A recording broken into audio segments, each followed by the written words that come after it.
I truly think this will go down. You know, Trump's been around for 10 years now in politics. He's done a lot of crazy shit, a lot of stupid shit, a lot of bad shit. And very likely the story could end up being, if a video comes out that he's kidding the Epstein files, that will be his legacy for sure. But outside of that, assuming there's no Epstein files additional release, this I think will be his legacy. After all that shit, I think this war will be the stupidest thing he did and the thing that breaks the MAGA coalition, that breaks his presidency. I legitimately think this is the dumbest as a president that he's done. I think he's going to be cooked in the midterms. I think it's really, really bad, the Iranian war decision. Bold of you to assume there'll be midterms. I know that's the popular doomer take, and I've obviously asked Pete Buttigieg. I've asked people about it. I agree that there's a threat. He's definitely trying to change some rules and get rid of mail-in ballots and things. But honestly, I think this war has cooked his chance of even doing that. Knock on wood, but legitimately, the support is falling apart so fast, and he's losing election after election. Like, there are counties that went plus 17 for Trump that are now plus 13 for a Democratic representative. Almost every election that has happened since Trump was elected has swung to the Democrats.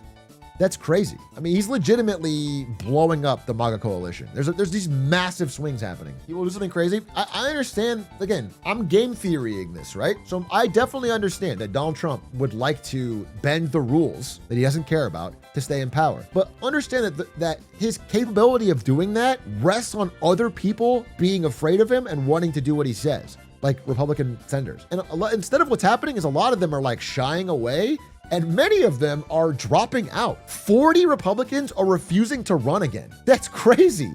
There are so many Republicans that are just not even running. By the way, when you have an election, there's an incumbency advantage. So if you're the incumbent, you have like a certain percentage increased chance of winning again. People just vote with what they know. So when you drop out, even if a different Republican runs, they don't have the incumbency advantage. So there's 40 seats that now don't have the incumbency advantage they were counting on. Legitimately, like the base of power that gives Trump the ability to do stupid shit and change the rules is shrinking. And then once, it's like rats from a sinking ship. Once they see the writing on the wall, now it's like, I've always been against this. I like the idea of MAGA, but he has betrayed my ideals, and that's the kind of thing you're going to hear. So legitimately, I think the war in Iran has cooked his ability to credibly steal an election. It's just so unpopular. The last time we had a massive blue wave in America was 2006. Let me paint a picture of that time. It was Iraq, widespread unease about the economy, and an unpopular president.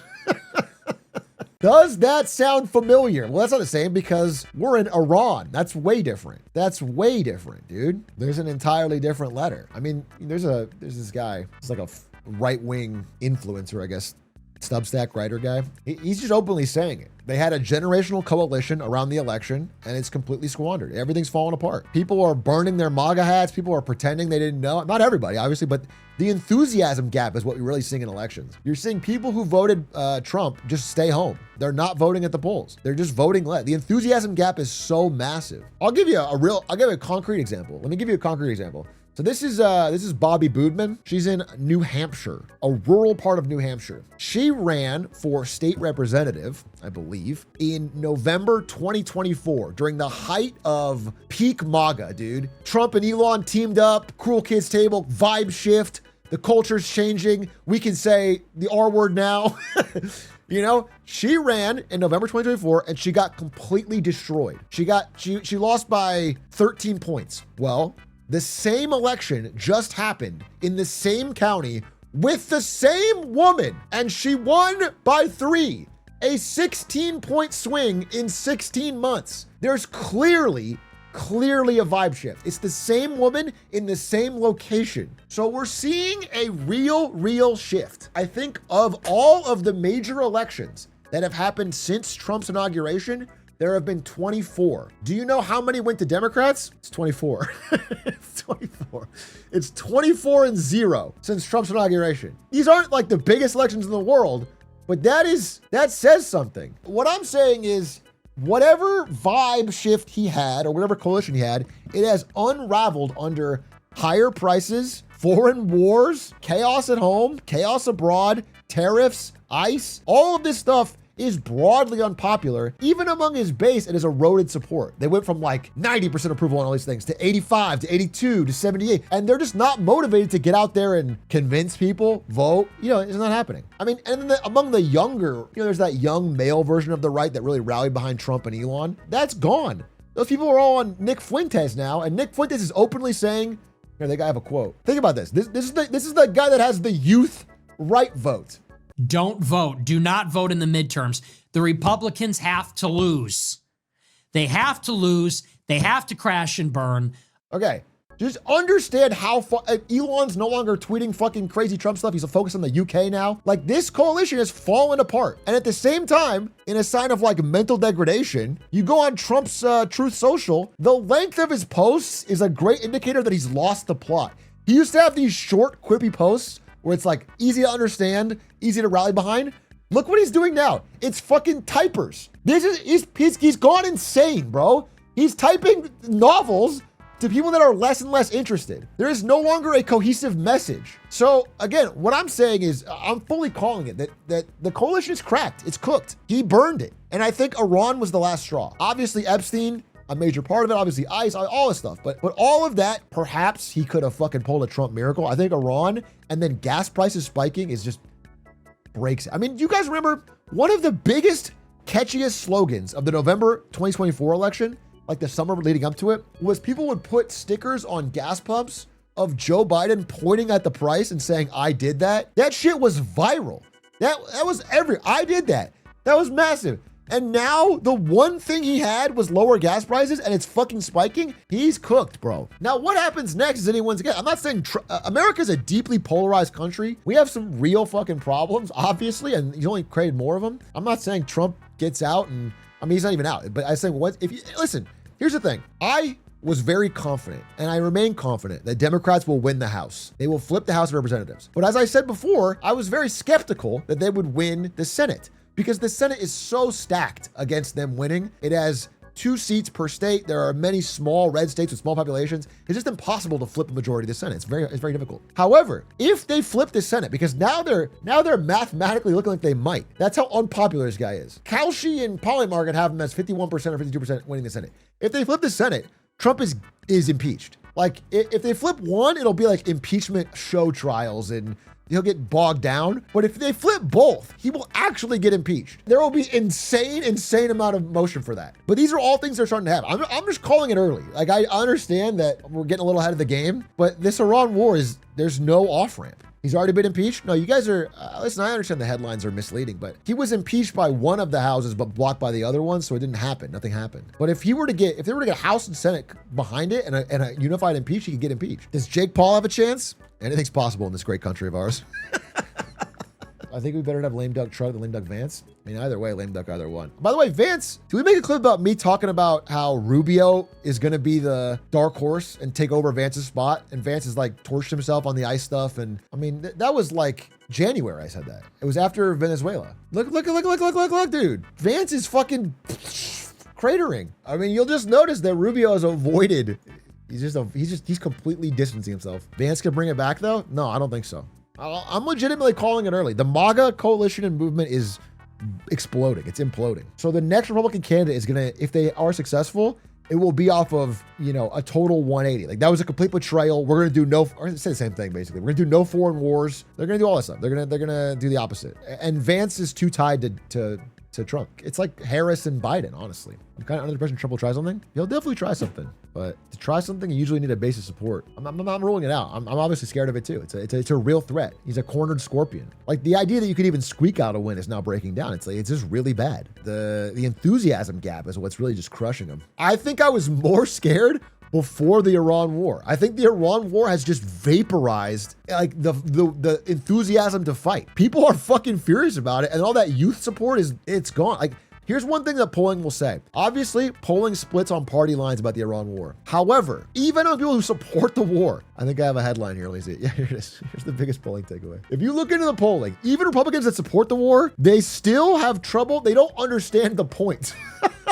Like they'll say, I'm behind the president and I'll support him, but nobody understands the point. Like the biggest anger they have across the political spectrum is they don't see why it's happening. There's been no messaging to explain it switches so often. They can't articulate the goal. They can't articulate the why. And again, Trump used to be really good at these snappy messages, these snappy, powerful, punchy things that got through to regular Americans who don't follow a lot of news. And they don't have it this time. And when you see prices at the pump and you don't understand why, you're just pissed. Yeah, I would just sum it up by saying, at this current pace, there's headed for a generational wipeout. Can you explain the SAVE Act and why it shouldn't pass? Yeah, sure.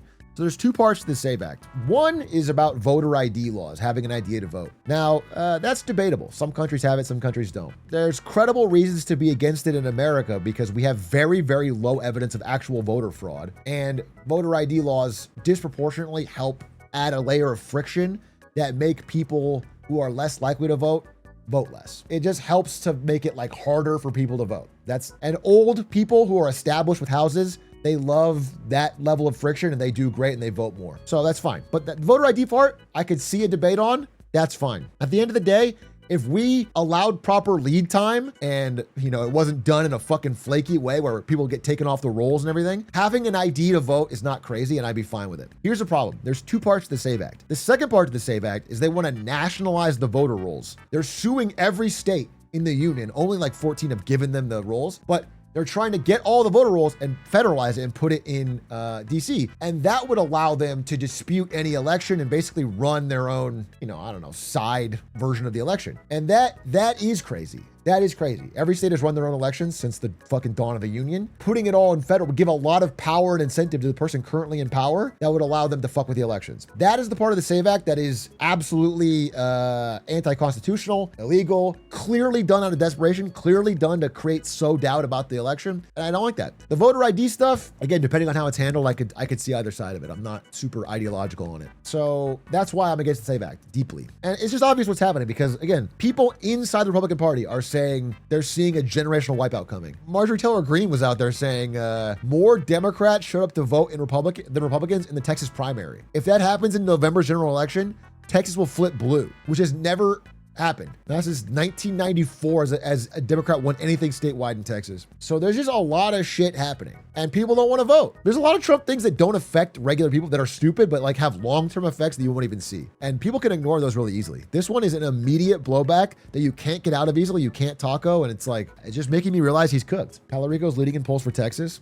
Again, it would be generational, would be crazy. A flipped blue Texas would be crazy. I think Talarico's running a good campaign. It would be awesome if he did it. What happens if there's a massive dim flip, but nothing changes? Things will change on the basic level. That's why I'm so one-sided on what I want to win. I'm pretty partisan for this election. I would like the Democrats to win. I would like Trump to be lame duck. And the reason I want that is because regardless of ideology, Trump is so chaotic and so bad that no strategy he does has any chance of success. It's not about the will of it's nothing. It's literally it's destroying the country. And so I am very partisan that I wanted to change. So I don't care the specifics of who wins on the blue side yet. Right now, what I want is a wave to sweep him out of power so that a few of the key triage things can be done. A big part of this country is broken. And so we need to get out of Iran with some kind of reasonable deal. We need to get masks off ICE. We need to defund ICE. We need to defund ICE, but certainly not mass police running around fucking. Then we need to get the tariffs stopped. The three things that I need to be immediate because those things are destroying the economy and destroying the country. These things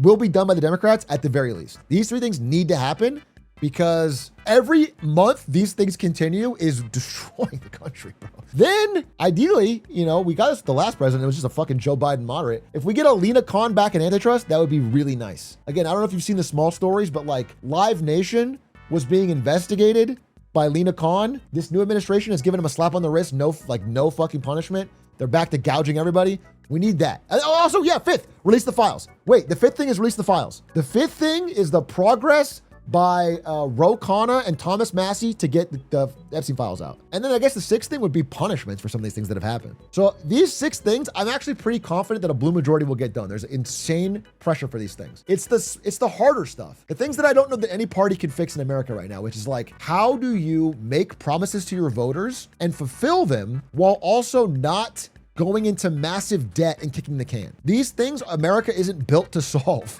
It's just so much easier for politicians to be like promising the moon, but without raising taxes and like balancing the budget. Like that shit doesn't seem to get done here in America, regardless of party. That is what I would fight for after we get the triage done. Again, I just to be honest, you have to treat the gunshot wound first. We are bleeding out.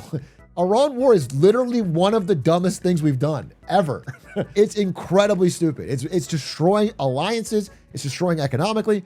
So Step one is fix that. Big A is hesitant to visit Israel. I'm not hesitant, bro. It's so frustrating. You guys think Israel is the source of error. I don't fuck with Israel at all.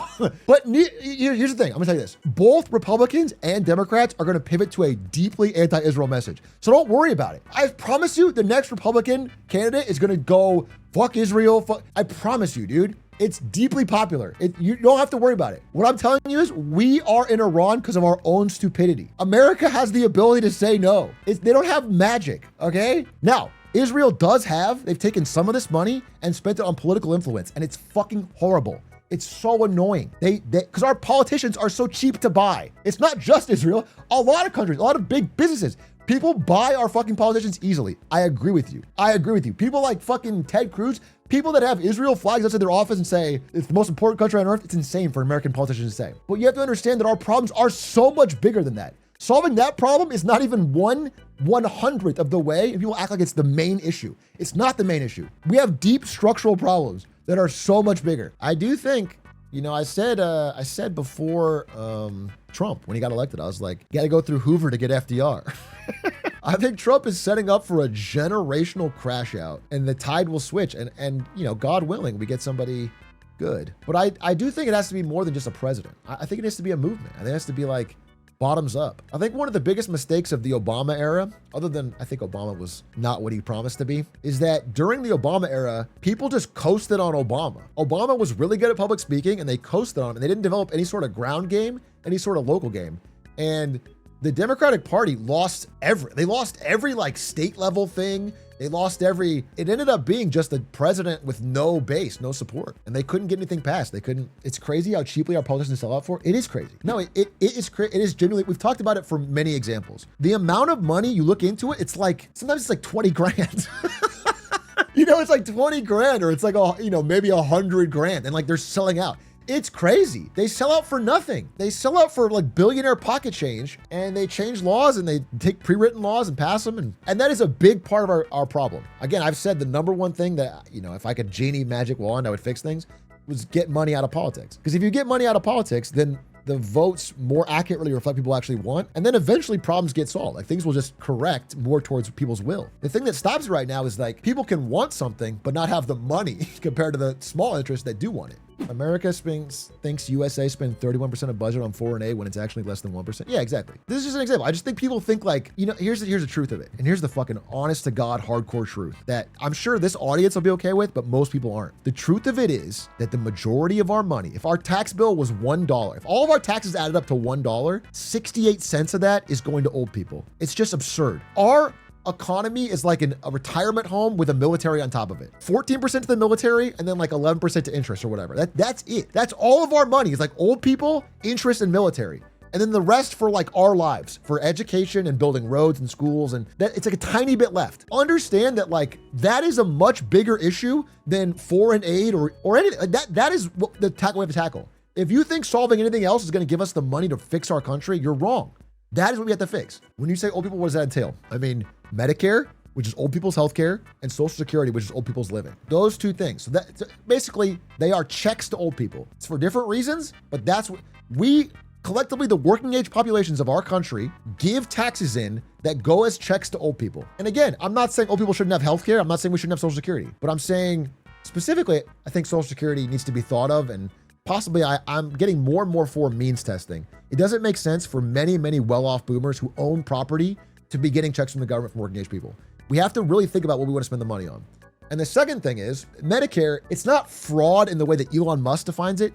It's fraud in that every single thing is overcharged. So if the government is going to pay for whatever the old person's healthcare needs to be, then the hospitals and the companies in it will charge whatever the fuck they want. They'll just keep raising prices. And so the amount of money our taxes that are going to Medicare, it gets bigger and bigger and bigger because it's just going to these insurance companies, just bleeding out. These things are way more important than any other issue. Like these things, if you fix them, you would actually have a huge pot of money to spend on rebuilding our infrastructure, modernizing.